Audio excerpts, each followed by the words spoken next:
Thanks for watching, and don't forget to click the link below in order to find out more.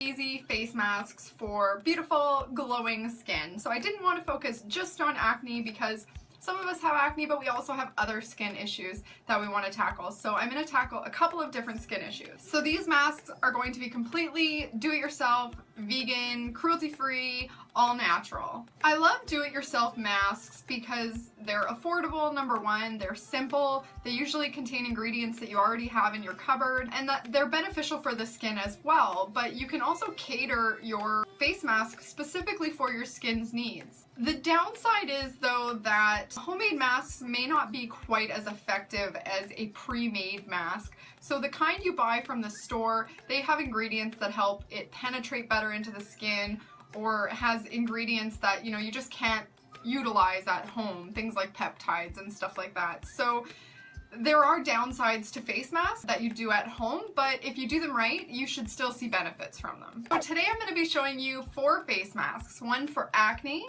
one for dry and irritated skin, one for oily skin, and one for acne scars. So depending on your skin's needs, you could fit all of these into your routine, or you could just pick and choose ones that work best for your skin. So I like to do a face mask about once a week. You could do them more, but if you're relying on face masks too much in your skincare routine to do the job that the rest of your routine is supposed to be doing, you definitely need to change up something in your routine to compensate for whatever the mask is doing that your skincare isn't. I washed my face after I had a shower, I went to the gym this morning, and I left nothing on my face. All of these masks should be applied to a freshly cleansed, clean, dry face. So I'm gonna jump right into it and put a mask on. So the first mask I'm gonna show you today is one for acne prone skin, and this is like my absolute favorite mask. I use it all the time.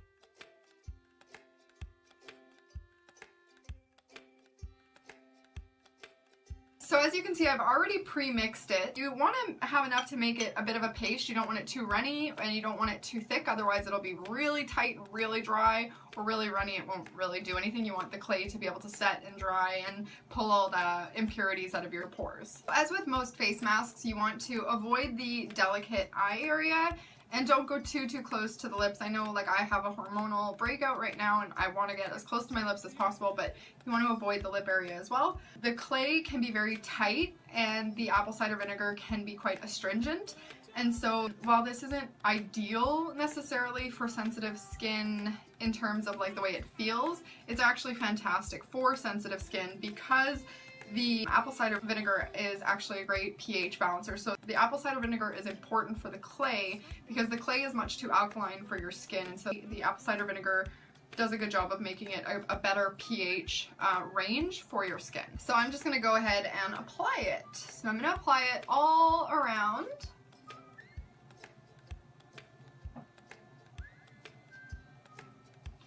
And I can feel the apple cider vinegar already kind of working on the dry areas. It's not a burning sensation. If it burns, you should take it off. I guess you could say it's a bit of a tingling sensation. It's just because the apple cider vinegar is acidic, and if you have any damaged or broken skin on your face, it's like putting lemon juice on it, right? You're gonna feel it a little bit. Like I said, the feeling shouldn't burn, it shouldn't sting, it shouldn't be uncomfortable at all. This actually feels really soothing going on my skin, especially because the apple cider vinegar is a little bit cool. I should have put a headband on, I should know better. The one thing that you will notice about this mask is because the ACV is very acidic, it burns the eyes a little bit, so that's why you definitely want to avoid the eye area. Might have gotten a little too close already, but c'est la vie. I really wish I had a bigger brush for this.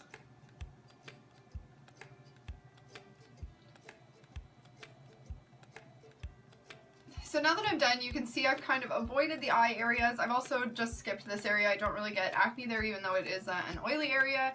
I try to fixate only on my problem areas. Unfortunately, most of my face is a problem area, so I put it all over my face. It just feels great all over, so I like to do that rather than just kind of giving part of my skin the benefit. As you can see, the color is a bit like baby poop. That's the turmeric that's changing the color. So the reason that I love this mask and I use it frequently and that it's great for acne, the clay works to kind of dry up and just pull things out of your pores. So if there's dead skin that are in open pores, or there's dirt or anything, sebum, it helps really dry up that oily skin as well. So oily, acne-prone skin, this is a great mask. The apple cider vinegar, again, it balances the pH of the mask, which really helps to promote a healthy acid mantle, moisture barrier, skin barrier, whatever you want to call it, which helps to fight things like acne when your skin is in a state that it's healthy. The turmeric is also a fantastic addition because it's anti-inflammatory, it's antimicrobial, and it really works to brighten the complexion. And so these ingredients, all three of them together, are like one of the best acne oily skin masks I've ever used. The turmeric is probably going to stain just a little bit. That's totally fine. It will come off eventually. It'll fade. You could use a little bit of soy milk to take it off if it doesn't come off and you have to go somewhere. I like to usually use this face mask at night just for that purpose, so then by the time I wake up in the morning, no more yellow skin. So you leave this mask on about 15 minutes. You'll start to feel it drying and you'll start to feel that your face can't really move in certain areas, and so that's when you know that it's ready to come off. Once your face feels nice and dry, not too dry, but nice and like tight and dry, you can rinse it right off, and then you follow up with a moisturizer right away. Just because it is a bit of a stripping mask, you definitely want to follow it up with a moisturizer. And I almost forgot one of the most important ingredients, which is tea tree oil, and I only put a tiny amount because tea tree oil goes a long way and you don't want to dry out your skin or irritate anything, so just a tiny drop in there, and that helps, again, fight acne. And tea tree oil is just amazing, really pulls the whole mask together. And if you're interested, this is the clay powder that I've been using. It's just a European clay powder. It's like a bentonite clay.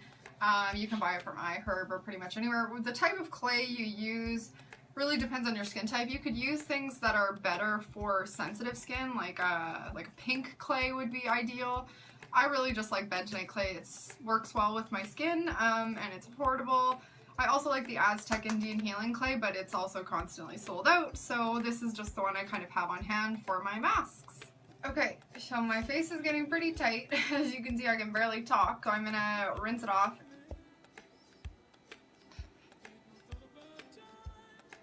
So as you can see, my face is actually quite red, which is totally normal because the clay was like pulsating, it was drying, it was pulling my skin really tight. So it's totally normal for your face to be a little bit red after this. Don't be alarmed. The redness will go away, and any, yellow Simpsons look will also go away. So this next mask is for dry and irritated skin, and I'm doing this one next because I love to follow up the oily, acne-prone skin masks that are a little bit stripping, a little bit drying, with a moisturizing, nourishing mask. So for this one, I decided to go with 2 ingredients. Super simple, but they're really great for skin and hydration. So I went with a little bit of oat flour, about a teaspoon, maybe half a teaspoon, and enough soy yogurt to make a nice creamy mixture. So you're going to spread this all over your face. It's going to be cool and it's going to be super soothing, super moisturizing. So oats act as a calming antioxidant and anti-inflammatory agent in this mask, and it's well known for being hydrating as well. And now the soy yogurt in this actually is hydrating as well, but it also contains lactic acid, which acts a bit as a mild exfoliant. You find these in a lot of masks, this lactic acid, because it's great for the skin. So again, I'm just going to apply this all over the areas. You can kind of see where I'm still red from the mask, so I'm just going to kind of apply it right over those areas. And this one, you can go a little thicker on this one.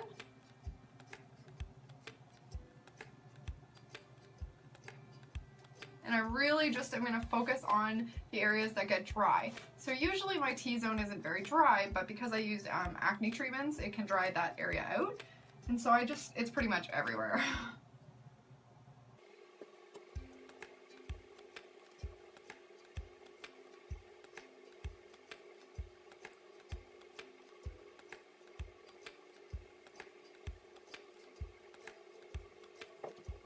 So for this mask, you can even get a little bit closer to the eye area just because it's hydrating and, it's very mild, gentle exfoliation. So it's not something you need to really worry about. It's not going to burn. It's not going to sting. It should feel really good going on. It should feel really good the entire time that it's on. So then you leave this on for another 15 minutes and rinse it off. Okay, so now that some time has passed, it's been sitting on my face for a while, it's starting to feel a little bit heavy, so I'm gonna rinse it right off and we'll see how my skin feels. So the nice thing about this mask is that because there's the soy yogurt and the lactic acid, it really helps remove that layer of turmeric that's just kind of sitting on the skin. So it actually removed all of the yellow from my skin. Now I've just got the redness from the clay mask again, which is totally normal. I'm not worried about it. My skin does not feel irritated. My skin actually feels like, well, wet, but it feels baby soft because, you know, I've cleaned out the oil, the dead skin, and all that with the clay and ACV mask, and then I followed it up with that hydrating mask. So I've replenished any moisture that's lost without adding that extra oil back to my skin. So I'm just gonna pat my face dry and then we will move on to the next mask. Okay, so the next mask that we're gonna do is specifically for acne, but it's also great for oily skin. So what I did was I mixed a little bit of strawberry, maybe a quarter of a large strawberry, maybe an inch of a banana, and just a tiny, tiny drop of lemon juice. You don't want to go too much with lemon juice just because lemon juice is quite acidic and it can, you know, damage your skin. So the strawberry has a lot of salicylic acid in it, which is fantastic, as you know, for acne. It gets deep into the pores and it cleans them out. It dissolves those dead skin, the sebum, any dirt that's in there. Not to mention the vitamin C that's in the strawberries as well as in the lemon juice. It helps to brighten the complexion and brighten dark spots if you have any dark spots or acne marks that you're concerned about. Strawberries are actually naturally acidic. They're a fantastic ingredient to put on your skin. They should be in lots of face masks that you use if you have acne. They help to dry up the excess sebum. And while the nutrients that are in the bananas and the strawberries may not actually, you know, offer any benefit to the skin, the banana is also a great moisturizer. So masks that are for acne, you don't want them to be too astringent or too acidic. You want them to have a nice balance of acidity, a nice balance of treatment with moisture and hydration. And so we've kind of seen that with the other masks, and we're going to do it with this mask as well. I think it's important to stress too that you shouldn't do mask after mask after mask after mask. It's okay if you do a stripping one and then a hydrating one, but you generally shouldn't follow up with a third mask and a fourth mask like we're going to do today. But I'm just doing the video to show you guys. Mine's a little chunky, but that's okay because we're going to put it on anyway. So for this one, I'm only going to focus on like the areas that have a lot of acne, and so that's really just my jawline area.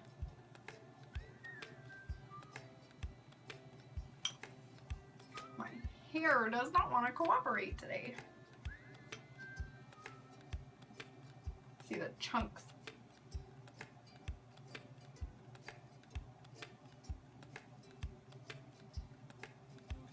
This smells like a strawberry banana smoothie and I kind of want to eat a little bit. That's what I love about homemade face masks, is that they're super natural and simple, and so, you know, it's ingredients that you'd feel comfortable eating, and who isn't okay putting that stuff on their face?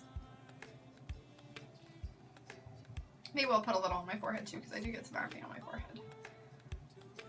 Alright, so this actually turned out to be a really good mixture, even though the strawberries weren't as pulverized as I'd like them to be. It feels really good on my skin. It feels like not drying or stripping at all, or not tight, not tingling, nothing. So that's what you should expect. It should feel normal or better. It should not feel, you know, uncomfortable at all. So if anything you're putting on your face feels uncomfortable, burning, stinging, take it off. I would let this one sit for 15 plus minutes. So if you have a little extra time to like read a book or watch a TV show, even 30 minutes would be ideal. However, if at any point between then and that 30 minutes your skin starts to feel uncomfortable, you could still take it off. So again, when you take off your mask, your skin should feel good. It should feel better than before, or at the very least, it should just feel normal. It shouldn't feel super tight or dry or uncomfortable or anything. So this mask, it felt amazing on my skin. Like I said, I have no complaints about how that turned out. So I think my skin has one more mask left in it, so we're going to mix it up and I'll be back. As I was mixing up this next mask, I kind of realized that even in trying to avoid doing just acne masks, all of these masks are great for acne. They all have ingredients that do different things that can improve acne. So really, you can't go wrong with any of these. So, you know, the clay and turmeric mask is great if you have oily, acne-prone skin, and the strawberry and lemon juice one is great if you have oily and acne-prone skin. The soy and oat flour is great if you have dry and acne-prone skin, and this mask is great if you have acne and acne scars or fine lines and aging. So what I've used in this mask is about a teaspoon of pumpkin puree, pure pumpkin, and about a half a teaspoon of cacao, raw cacao. The pumpkin is the powerhouse of this mask. It has the vitamin A, it has the vitamin C, it has the alpha and beta carotene, it even has the retinoic acid. This means that it's great at, you know, drying up that dead skin, but also removing dead skin from the face. So it's kind of like a homemade glycolic acid mask or a homemade AHA mask, because it really does work to remove that kind of texture issue that you have with your skin. So if your skin's looking dull, or if it's looking sullen at all, or you have like acne scars because you need to kind of exfoliate away the layers of skin to remove those dark marks, any hyperpigmentation you may have. So this mask is fantastic for that. The cacao is a great hydrating ingredient. It also has a lot of nutrients in it that hopefully will result in some benefits for your skin. So both of these are really hydrating and moisturizing, but they're also great, again, just for, you know, renewing your skin. So even though the pumpkin and cacao work together to be a really hydrating, moisturizing mask, you still want to avoid the delicate eye area, just in the event that the pumpkin might be too strong of an exfoliant for that area. You don't want to add any extra irritation. This actually smells amazing, and even though it looks a bit like poop, it smells like chocolate. It smells like chocolate and pumpkin. And it reminded me that I want to make some brownies later, and you can actually use the pumpkin to make those brownies taste pretty good. Now this isn't spreading like I would like it to. It's a little chunky and dry, so the option is you could add a little bit more pumpkin, or you could add a little bit of water, or you could add a little bit of apple cider vinegar, or whatever you need to kind of give it that texture, the right texture, because texture is important. You need it to spread well, you need it to absorb well, so it can't be too thick. But just for the purposes of this video, I'm just gonna fly by the seat of my pants. It's really thick.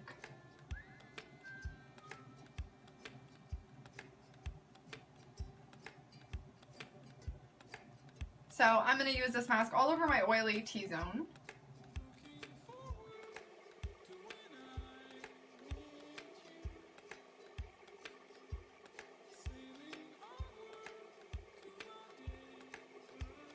So what I did was I actually went over it again with my fingers just to kind of spread it out a bit more and flatten out the pumpkin. So you can see it actually, it's spreading fine. It's just that there's a bit of a chunks to it. So as long as it's consistently spread, you know, it's not too thick in certain places. Again, I only focused on the oily areas. I don't want to overdo it, as I'm already using a lot of masks. I don't want to overdo it on the drier areas of my face. These are my areas for texture. These are my areas for acne marks. These are my areas for oiliness. So this mask is going to take care of all of that. And like the strawberry mask, you want to give this mask some time to work, the acids some time to kind of do their job. So again, if you can sit for a little while, read a book, sit for like 20 minutes if you can, even a little bit longer is great, and then you can rinse that off. Alright, so now that I've got my last face mask off and I've got the headband on that I should have put on at the beginning, even though my skin has probably been stimulated, over irritated by using 4 masks in a row, which you should never do, my skin feels good. Like, it doesn't feel irritated at all. It doesn't feel dry. It doesn't feel like bad at all. So I mean, like I said, I don't recommend using 4 masks, but I mean, go me. Now that my face is clean and dry from the masks and my skin's feeling great, I can use this time to follow up with the rest of my skincare routine. So my skin's already been cleansed, it's already been, you know, wiped clean. I'm going to follow up with my acne treatment, and then of course the moisturizer right after, because again, all of that extra aggravation and irritation, you really need to make sure you're following it up to seal in all the good stuff you just did to your skin. You need to moisturize and protect your skin with a sunscreen following up.